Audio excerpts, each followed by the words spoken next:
Hello दोस्तों, स्वागत है आपके अपने YouTube चैनल एसएस क्लासेस में।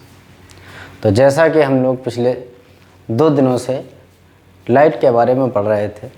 पहले दिन हमने पढ़ा कि रिफ्लेक्शन ऑफ लाइट, फिर पढ़ा हमने रिफ्रैक्शन ऑफ लाइट। तो परावर्तन में क्या बताया गया कि कोई चीज़ किसी से टकरा कर वापस आ जा रही है तो परावर्तन कहलाएगी। रिफ्रैक्शन में बताया था कि एक मीडियम से दूसरे मीडियम में जाएगी तो अपवर्तन कहलाएगी, ईजी वे में। फिर हमने पढ़े थे रूल्स ऑफ इमेज फॉर्मेशन, प्रतिबिंब बनने के नियम, जिसमें हमने आपको कई सारे नियम्स बताए थे कि कोई किरण जो समांतर आएगी तो दर्पण से टकराने के बाद फोकस से जाएगी, और जो फोकस से आएगी वो दर्पण से परावर्तन के पश्चात समांतर चली जाएगी। तो आज का टॉपिक है अवतल दर्पण द्वारा प्रतिबिंबों का बनना।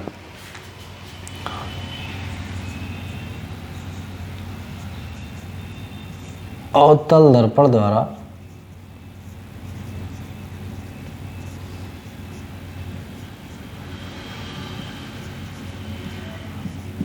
प्रतिबिंबों का बनना,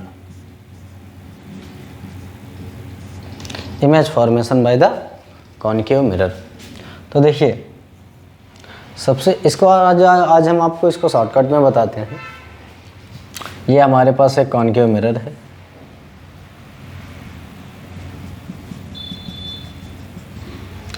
ये इसका पोल होता था, जैसा कि कल बताया था, जिसको आप ध्रुव कहते थे। और ये एक लाइन थी जिसको आपने क्या कहा था, प्रिंसिपल एक्सिस। मान लिया इसका फोकस सिर्फ सेंटर ऑफ कर्वेचर सी है। हमने कल आपको बताया भी था कि जो सेंटर ऑफ कर्वेचर होता है वो फोकस का 2 गुना होता है। तो देखिए, हम ये मान लेते हैं कि ये हमारा एक मिरर है और इसके सामने हम कहीं पर खड़े हैं। अब आप इमेजिन करिए कि आप मिरर के सामने खड़े हैं, तो अब आप मिरर के पास में हैं तो ज़्यादा बड़ा इमेज बनेगा कि जब आप मिरर से दूर हैं तो ज़्यादा बड़ा इमेज बनेगा। तो ये डेफिनेटली क्लियर है कि जब आप मिरर से बहुत ज़्यादा दूर होंगे तो प्रतिबिंब क्या होगा, बहुत छोटा बनेगा। तो यहाँ पर हम दर्पण के सामने डिफरेंट 6 पोजीशंस की बात करेंगे। मान लेते हैं कि हमारे पास एक दर्पण है, इसके सामने अलग अलग स्थितियों में वस्तु को रखा जाता है। तो कौन कौन सी स्थितियां हैं जहां पर हम वस्तु को रखते हैं? तो सबसे पहले नंबर पे आता है कि मान लिया कि वस्तु कहाँ है, अनंत पर, जिसको आप इनफाइनाइट बोलते हो। तो पहले नंबर पे वस्तु कहाँ रखी गई है, इनफाइनाइट पर। फिर दूसरे नंबर पे हम वस्तु को कहाँ रखते हैं, between centre of curvature and infinite, between centre of curvature और इनफाइनाइट, अनंत तथा वक्रता केंद्र के बीच, पोजीशन नंबर 2। पोजीशन नंबर 3 कहाँ पे होगी, जब वस्तु को कहाँ रख दिया जाए, वक्रता केंद्र पर। और फिर वस्तु को कहाँ रख दिया हमने, सी व एफ के बीच, सी व एफ के बीच। 5वें नंबर पे हमने कहाँ पे रख दिया, ऑब्जेक्ट को एफ पर। और छठे पोजीशन क्या है कि ऑब्जेक्ट को हमने कहाँ रख दिया, एफ व पी के बीच में। क्लियर है? इस तरीके से हमने इस वस्तु को दर्पण के सामने अलग अलग 6 पोजीशन में रख दिया। Position number 5, position number 6। देखिए, अब हम देखेंगे कि हम वस्तु को कहाँ रखेंगे तो इमेज कैसा बनेगा, रियल होगा, आभासी होगा, या कहाँ पर बनेगा। तो हमने पहले कहा कि आपको मान लीजिए आप वस्तु दर्पण से बहुत ज़्यादा दूर खड़े हैं तो आपका इमेज क्या होगा, बहुत छोटा होगा। अब जैसे जैसे आप प्रतिबिंब के उसके दर्पण के पास आते जाएंगे आपका इमेज क्या होगा, बड़ा होता जाएगा। सिंपल सी बात है। तो अब जैसे जैसे आप दर्पण के पास में आएंगे आपका इमेज बड़ा होता जाएगा। तो एक नई कंडीशन ऐसी भी आएगी कि आपकी जो एक्चुअल हाइट है और जो प्रतिबिंब की हाइट है वो क्या होगी, बराबर होगी। तो इन सारी चीज़ों को हम इस डायग्राम के माध्यम से समझने की कोशिश करेंगे। तो मान लिया कि वस्तु कहाँ रखी है, अनंत पर। पहले नंबर पे कहाँ रखी है, अनंत पर। अब जब वस्तु अनंत पर होती है तो इसका इमेज कहाँ बनेगा, फोकस पे। कहाँ बनेगा, फोकस पे। मतलब अगर ऑब्जेक्ट इनफाइनाइट पर रखी है तो इसका इमेज कहाँ बनता है, फोकस पर। और जस्ट इसको उल्टा समझने की कोशिश करें तो अगर ऑब्जेक्ट फोकस पर है तो कहाँ बनेगी, इनफाइनाइट पर। तो अगर ऑब्जेक्ट इनफाइनाइट पर है मीन्स बहुत दूर है, तो इसका इमेज कहाँ बनेगा, प्रतिबिंब कहाँ बनेगा, फोकस पर बनेगा। और अगर वस्तु फोकस पर है तो इसका प्रतिबिंब कहाँ बनेगा, अनंत पर। दूसरे पोजीशन की अगर बात करें तो दूसरी पोजीशन क्या है कि अगर वस्तु को सी और अनंत के बीच में रख दिया जाए, इसको हम एक नाम और से जानते हैं, सी के पीछे। ठीक है, तो अगर लिखा हो अनंत व सी के बीच तब भी कोई दिक्कत नहीं, और अगर ये लिखा हो कि बियॉन्ड द सी के पीछे तब भी कोई दिक्कत नहीं होनी चाहिए। अब अगर ऑब्जेक्ट को हमने रख दिया सी व अनंत के बीच, तो प्रतिबिंब कहाँ बनेगा, सी व एफ के बीच।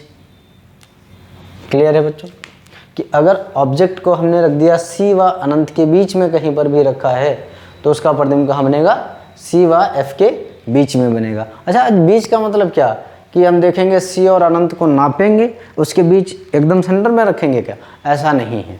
ठीक है, इसकी रेंज होती है, मतलब अनंत और सी के बीच में कहीं पर भी ऑब्जेक्ट हो सकती है ना। बीच का मतलब ये ना बिल्कुल नहीं है यहाँ पर कि एकदम नाप के देखेंगे कि यहाँ से यहाँ तक 4 सेंटीमीटर है तो ये इधर से नापेंगे 2 सेंटीमीटर तो 2 सेंटीमीटर, ऐसा नहीं है ना। कैसा है कि सी और अनंत के बीच कहीं पर भी वस्तु हो सकती है, बस ये दोनों पॉइंट पर नहीं होगी, इधर अनंत पर नहीं होगी, इधर सी पर नहीं होगी। इस सी और अनंत के बीच का मतलब क्या कि अनंत और सी के बीच में कहीं पर भी वस्तु होगी तो उसका इमेज कहाँ बनेगा, सी और एफ के बीच में। जस्ट इसका उल्टा, अगर ऑब्जेक्ट को सी व एफ के बीच रख देते हो, अगर वस्तु को सी व एफ के बीच रख देते हो तो प्रतिबिंब कहाँ बनेगा, सी व अनंत के बीच में बनेगा। क्लियर है, तो हमने 4 पोजीशंस के बारे में देखा कि ऑब्जेक्ट को कहाँ रखा जाए वस्तु को तो प्रतिबिंब कहाँ बनेगा। तो पहले नंबर पे हमने क्या देखा कि वस्तु को अनंत पर रखते हैं तो प्रतिबिंब कहाँ बनता है, फोकस पर, और अगर फोकस पर होगी तो कहाँ बनेगा, अनंत पर। इतनी बात क्लियर है। सेकंड पॉइंट क्या बताया कि अगर वस्तु को अनंत व सी के बीच में रख दिया जाए, इसके बीच कहीं पर भी रख दिया जाए तो इसका इमेज कहाँ बनेगा, सी व एफ के बीच कहीं पर भी बनेगा। और अगर ऑब्जेक्ट को सी व एफ के बीच रख दिया जाए तो उसका इमेज कहाँ बनेगा, सी और अनंत के बीच में। क्लियर है। अब हम पोजीशन नंबर 3 की बात करते हैं। 3 में क्या बताया कि जब ऑब्जेक्ट को कहाँ रख दिया जाए, सी पर। तो जब ऑब्जेक्ट को सी पर रखते हो मीन्स सेंटर ऑफ कर्वेचर पर रखते हो, जिसको वक्रता त्रिज्या कहते हो, तो इसका इमेज सी पर ही बनता है। कहाँ बनेगा, सी पर ही बनता है। क्लियर है। तो शुरुआती 5 पोजीशंस आपको क्लियर हो गई होंगी, उम्मीद करते हैं। तो पहला फिर से हम एक बार रिपीट कर देते हैं कि इमेज कहाँ पर बनेगा। तो पहले नंबर पे हमने क्या बताया कि अगर ऑब्जेक्ट को कहाँ रखे हैं, अनंत पर, तो इसका प्रतिबिंब कहाँ बनेगा, फोकस पर। और अगर ऑब्जेक्ट को फोकस पे रख दिया तो प्रतिबिंब कहाँ बनेगा, अनंत पर। सिंपल। दूसरे पोजीशन की बात करो कि अगर वस्तु को कहाँ रख दिया, अनंत और सी के बीच में, तो प्रतिबिंब कहाँ बनेगा, सी और एफ के बीच में। क्लियर है। अगर ऑब्जेक्ट को सी और एफ के बीच में रख देते हैं तो इमेज कहाँ बनेगा, सी और अनंत के बीच में। मैंने फिर कहा इसको बियॉन्ड द सी भी बोल सकते हैं, सी के पीछे। और तीसरी पोजीशन क्या बताई कि अगर वस्तु को सी पर रखते हैं तो इसका इमेज हमेशा कहाँ बनेगा, सी पर ही बनेगा। ठीक है। अब पोजीशन नंबर 6 जो होती है, इसका क्या होता है कि इसका इमेज हमेशा दर्पण के पीछे बनता है। अब चीज़ों को समझिएगा, इन 5 पोजीशन में एक चीज़ कॉमन है। क्या, 5 पोजीशंस का जो इमेज होगा वो रियल होगा एंड इन्वर्टेड होगा। क्या होगा, रियल एंड इन्वर्टेड मीन्स वास्तविक व उल्टा। बेटा बहुत अच्छा टॉपिक है, इसको समझिएगा और बहुत इजीली हम आपको समझाने की कोशिश कर रहे हैं। ठीक है। नॉर्मली ये बहुत बच्चों को प्रॉब्लम आती है इसको समझने में। तो हमने क्या बताया कि शुरुआती 5 पोजीशंस का जो इमेज होगा वो कैसा होगा, रियल एंड इन्वर्टेड, वास्तविक व उल्टा होगा। अब बात करते हैं कि अगर ऑब्जेक्ट को इनफाइनाइट पर रखा गया है तो इसका इमेज कैसा होगा, छोटा होगा या बड़ा होगा। तो हमने आपको पहले ही बताया कि आप समझिए कि अगर आप दर्पण के एकदम पास में खड़े हैं तो इमेज कैसा बनेगा, छोटा होगा या बड़ा होगा। या आप अनंत पर खड़े हो तो आपका इमेज कैसा बनेगा। तो एक सिंपल सी बात है, अगर आप दर्पण के से बहुत दूर हैं तो आपका इमेज एकदम छोटा सा बनेगा। फिर आप थोड़ा सा आगे आएंगे तो आपका इमेज और बड़ा हो जाएगा, आप और आगे आएंगे आपका इमेज और बड़ा होता जाएगा। तो जैसे जैसे आप दर्पण के पास आते जाएंगे, मिरर के पास आएंगे, वैसे वैसे आपका इमेज क्या होता जाएगा, बड़ा होता जाएगा। तो मान लीजिए कि देखो हम सबसे पहले कहाँ पर थे, अनंत पर, तो इसका इमेज क्या होगा, बहुत छोटा होगा। क्या बोलेंगे, हाईली डिमिस्ड। क्या बोलते हैं, हाईली डिमिस्ड, कि इस ऑब्जेक्ट का वस्तु क्या, इस वस्तु जो अनंत पर वस्तु होती है इसका प्रतिबिंब क्या होता है, बहुत छोटा बनता है। फिर अगर ऑब्जेक्ट कहाँ है, सी और अनंत के बीच में, तो देखो इसमें डिफरेंस क्या है, इसमें हम लगा देते हैं कि बहुत छोटा बनता है, और इसमें क्या करेंगे, कह देंगे वस्तु का प्रतिबिंब क्या होगा, छोटा होगा। तो हमने कहा कि इसके लिए जब आप अनंत पर खड़े हैं तो आपका प्रतिबिंब कैसा होगा, छोटा होगा। अगर आप सी और अनंत के बीच में खड़े हैं तो आपका प्रतिबिंब क्या होगा, इसके लिए हमने कहा कि बहुत छोटा कह सकते हो और इसके लिए छोटा होगा। अब जब आप सी पर आ गए, हमने पहले से ही बता रहे हैं कि एक न एक पोजीशन ऐसी होगी कि जब आपकी हाइट और जो आप मिरर में, दर्पण में आपकी प्रतिबिंब की हाइट बनेगी वो दोनों एकदम बराबर होंगी। वो कौन सी पोजीशन होती है, थर्ड पोजीशन, जिसको आप कहते हो सी। मीन्स जब वस्तु सेंटर ऑफ कर्वेचर पे होगी, कहाँ होगी, सेंटर ऑफ कर्वेचर मीन्स वक्रता केंद्र पर होती है, तो आपकी हाइट और जो दर्पण है उसमें जो आपकी इमेज बन रही है उसकी हाइट एकदम बराबर होगी। अब मान लेते हैं हम यहाँ पर खड़े हुए हैं, ठीक है। अब हमारी हाइट इसमें देखेंगे तो हमारी हाइट जो है और जो इसमें इमेज बन रही है उसकी हाइट एकदम बराबर है। अब हम जैसे ही मिरर के पास जाएंगे, क्या करेंगे, जैसे ही मिरर की ओर बढ़ेंगे हमारी हाइट क्या हो जाएगी, बड़ी हो जाएगी।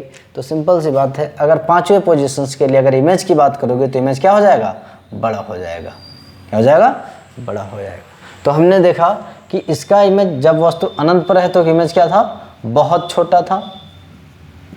जब हम थोड़ा सा आगे आए तो इमेज क्या बोल दिए कि इसका इमेज जो होगा वो छोटा होगा।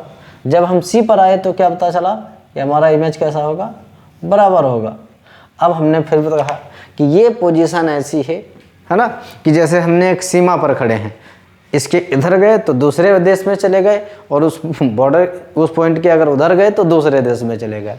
तो सेंटर ऑफ कर्वेचर कुछ ऐसा समझ लो कि यहाँ पर जो इमेज अगर ऑब्जेक्ट रखी हो तो इसकी इमेज क्या बनेगी, एकदम बराबर बनेगी। अगर आप इसके पीछे आओगे तो इमेज छोटा हो जाएगा, अगर आप इसके आगे जाओगे तो इमेज क्या हो जाएगा, बड़ा हो जाएगा। तो सिंपल सी बात है, अगर आप पोजीशन नंबर 4 पे आते हैं जिसको बोलते हो ऑब्जेक्ट कहाँ रख दी जाए, बिटवीन सी एंड एफ, सी और एफ के बीच में, तो प्रतिबिंब क्या हो जाएगा, बड़ा हो जाएगा। पहले के कंपैरिजन में वस्तु से क्या हो जाएगा, बड़ा हो जाएगा। और अगर वस्तु को कहाँ रख दो, एफ पर, तो कह सकते हैं कि ये क्या हो जाएगा, बहुत बड़ा हो जाएगा। ठीक है, यहाँ पर कहोगे कि यहाँ पर इक्वल में बनेगा, यहाँ लार्ज होगा, यहाँ वेरी लार्ज हो जाएगा। ठीक है, तो शुरुआती 5 पोजीशन आप लोगों को क्लियर है। अब अगर हमको किसी भी नंबर की अगर पोजीशन बतानी है तो आप ध्यान से समझिएगा कि हमने कहा कि मान लो अगर ऑब्जेक्ट कहाँ है, इन्फिनिटी पर, सबसे नंबर 1 कि वस्तु कहाँ है, अनंत पर हो। अगर वस्तु अनंत पर है तो देखिए हमने आपको 3-4 पॉइंट बताए। सबसे पहली बात, कहाँ बनेगा प्रतिबिंब, तो फोकस पर बनेगा। कहाँ बनेगा, फोकस पर। क्लियर है, वस्तु से बहुत छोटा होगा, वस्तु से बहुत छोटा होगा। क्लियर है, रियल एंड इन्वर्टेड होगा, मीन्स वास्तविक व उल्टा होगा, वास्तविक व उल्टा होगा। क्लियर है। अब इसी तरीके से हम किसी भी पोजीशन की हमसे बात करोगे या आपसे किसी भी पोजीशन के बारे में पूछा जाए तो आप इजीली बता देंगे। मेनली हमको 4 पॉइंट ही बताने होते हैं कि अगर ऑब्जेक्ट को कहाँ रखेंगे तो इसका इमेज कहाँ पर बनेगा, छोटा होगा या बड़ा होगा, रियल होगा या वर्चुअल होगा, वास्तविक होगा या आभासी होगा, उल्टा होगा या सीधा होगा। तो नॉर्मली हमने क्या कहा कि शुरुआती 5 पोजीशन में सभी का इमेज क्या होगा, रियल एंड इन्वर्टेड। तो ये लाइन आप सब में इंक्लूड करते चले जाएंगे। तो पहले नंबर पे क्या बताया कि जैसे हमने पहले का लिख दिया कि ऑब्जेक्ट अगर अनंत पर है तो इसका प्रतिबिंब कहाँ बनेगा, फोकस पर बनेगा, वस्तु से बहुत छोटा होगा और वास्तविक व उल्टा होगा। अब आप बताएंगे कि अगर वस्तु को कहाँ रख दिया जाए, सी व अनंत के बीच में, कहाँ रख दिया गया, सी व अनंत के बीच में, तो इसका प्रतिबिंब कहाँ बनेगा। अब सिंपल सी बात है, देखिए जो हमने एरो बनाया है, अगर ऑब्जेक्ट सी व इन्फिनिटी के बीच में है तो इसका इमेज कहाँ बनेगा, सी व एफ के बीच में। क्लियर है, वस्तु से छोटा होगा, वास्तविक व उल्टा होगा। सारी चीज़ें क्लियर हैं। अगला कि अगर ऑब्जेक्ट को कहाँ रख दिया जाए, सी पर, तो अब आप लोग देखिए कि अगर ऑब्जेक्ट को सी पर रख दिया गया है तो इमेज कहाँ बनेगा। तो हमने आपको सबसे वही पॉइंट बताया, ये मेजर पॉइंट है, ये अकेले ऐसी कंडीशन थी क्या कि अगर ऑब्जेक्ट को सी पर रख दिया जाए तो उसका इमेज कहाँ बनेगा, सी पर ही बनेगा, वस्तु के बराबर होगा, रियल एंड इन्वर्टेड होगा, वास्तविक व उल्टा होगा। क्लियर है। अब अगर हम अगले पोजीशंस की बात करेंगे तो यहाँ पर आप आप लोग कमेंट सेक्शन में बताएंगे कि अगर चौथी और पांचवी पोजीशन में ऑब्जेक्ट को रख दिया जाए, मीन्स सी व एफ के बीच में जब वस्तु को रखा जाता है तब इमेज कहाँ बनेगा, और अगर एफ पर रखा जाता है तो इमेज कहाँ बनेगा, कैसा बनेगा, ये आप लोग कमेंट सेक्शन में बताएंगे। अब हम बात करते हैं पोजीशन नंबर 6 की। तो पोजीशन नंबर 6 में देखो क्या होता है कि इसका इमेज ये इन सबसे अलग होता है। पोजीशन नंबर 6 इसका इमेज क्या होगा, बियॉन्ड द मिरर होगा, दर्पण के पीछे बनेगा, आभासी होगा, सीधा होगा और वस्तु से बड़ा होता है। क्या बताया कि जो पोजीशन नंबर 6 होती है, मीन्स अगर ऑब्जेक्ट को एफ व पी के बीच में रख देते हैं तो प्रतिबिंब कहाँ बनेगा, दर्पण के पीछे बनेगा। मान लेते हैं यही ऑब्जेक्ट है तो कुछ इस तरीके से डायग्राम ये बनता है। हालांकि हम सभी के डायग्राम बनाकर आपको दिखाएंगे कैसे इमेज फॉर्मेशन होता है, लेकिन फिलहाल ये हम रफ डायग्राम बनाने की कोशिश बना रहे हैं कि इस तरीके से, क्योंकि इधर पॉलिश है इसलिए इसके पीछे तो मिरर जाए बनेगा नहीं, इस इमेज बनेगा नहीं। तो ये मान लेते हैं कि हमारा कुछ इस तरीके से इमेज बनेगा। तो आप क्या कहोगे कि अगर ऑब्जेक्ट एफ व पी के बीच में है तो इसका इमेज कहाँ बनेगा, दर्पण के पीछे बनेगा, आभासी होगा, सीधा होगा और वस्तु से बड़ा होगा। तो कैसे, तो बच्चों बताओ कि शुरुआत क्लास से कैसी ठीक ठाक लग रही है, चीज़ें समझ में आ रही हैं। तो देखिए हमने क्या कहा कि शुरुआती 5 पोजीशन के लिए इमेज क्या बन रहा था, वास्तविक व उल्टा, और छठी पोजीशन के लिए क्या बना है, दर्पण के पीछे, आभासी व सीधा है। ठीक है। तो हम अब इसके बाद क्या बात करेंगे, ये तो हो गया अवतल दर्पण के द्वारा प्रतिबिंबों का बनना। अब हम इसके डायग्राम बनाकर जाएंगे, लेकिन उसके पहले एक बार फिर हम आपको रिवाइज करा दे रहे हैं कि सबसे पहली बात ये है क्या जो हमने बना दिया।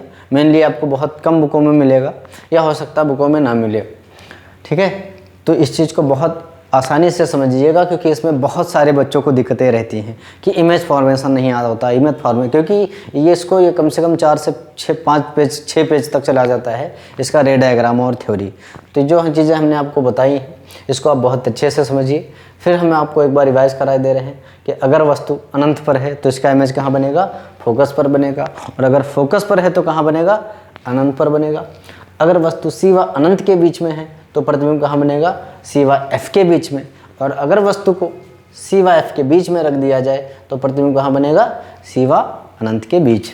फिर वही बात आएगी कि अगर वस्तु को सी पर रखेंगे तो ये आपको पहले से ही पता होना चाहिए कि अगर सी पर रखेंगे तो यही एक अकेली पोजीशन थी कि जहाँ पर हमारी हाइट और प्रतिबिंब की हाइट क्या होंगी, एकदम बराबर होंगी। और ये 5 पोजीशन आपको क्लियर हो गई। इस पर क्या बताया था कि वस्तु का प्रतिबिंब हमेशा बराबर होगा, अगर इससे दूर हो तो प्रतिबिंब क्या होगा, छोटा होगा, इससे जब आगे आ जाओगे तो प्रतिबिंब बड़ा होगा। शुरुआती 5 पोजीशंस के लिए प्रतिबिंब कैसा होगा, रियल एंड इन्वर्टेड, वास्तविक व उल्टा। और छठी पोजीशन का हमने क्या कहा कि इन सबसे अलग इसका प्रतिबिंब दर्पण के पीछे बनेगा, आभासी होगा, सीधा होगा और वस्तु से बड़ा होगा। क्लियर। और हमने आपको बताया था कि शुरुआती 3 पोजीशंस को हमने आपको इजीली समझा दिया था और आपसे कहा था कि आप कमेंट सेक्शन में ज़रूर बताएंगे कि अगर वस्तु को सी व अनंत के बीच, सी व एफ के बीच रख दिया जाए और एफ पर रख दिया जाए तो ये चारों पॉइंट आपको बताने हैं कि प्रतिबिंब कहाँ बनेगा, छोटा होगा या बड़ा होगा, वास्तविक होगा व उल्टा होगा। आशा करते हैं कि आपको ये वीडियो बहुत आसानी से समझ में आया होगा, या आज की क्लास आपको कैसी लगी ये आप कमेंट सेक्शन में ज़रूर बताएं। धन्यवाद।